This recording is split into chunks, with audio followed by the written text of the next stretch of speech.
Une voie verte de 11 km et demi dédiée aux piétons et aux cyclistes verra le jour prochainement à Rosheim, baptisée Porte-Bonheur. Cette belle promenade suivra le tracé dans l'ancienne voie ferroviaire. Pour l'instant, il faut encore un petit peu l'imaginer.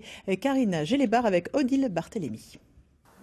Météo un peu trop hivernale pour sortir vélos et trottinettes.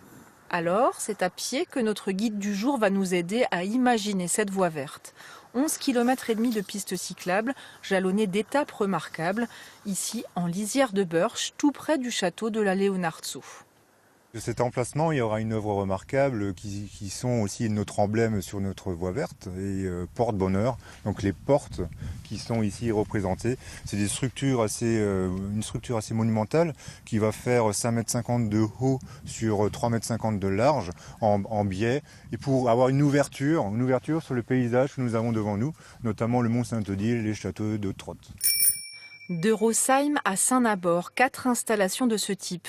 Des aires de pique-nique aussi, la possibilité de réparer sa bicyclette ou de recharger son vélo électrique. Bref, de s'offrir une belle balade à la découverte de ce territoire, ses paysages, sa faune et sa flore et son patrimoine, ferroviaire notamment. Le tracé suit l'ancienne voie de chemin de fer, à l'abandon depuis 2002. Les rails, les anciennes gares resteront visibles tout au long du parcours. Il faut absolument garder une trace, c'est l'histoire de notre territoire et le but, c'est de ne pas non plus voiler ce qui a été fait par le passé. Coût des travaux, 4 millions d'euros, investis au nom de l'attractivité touristique et pour relier le pays de Rosheim à ses voisins, Obernai au sud et jusqu'à Strasbourg et au-delà au nord.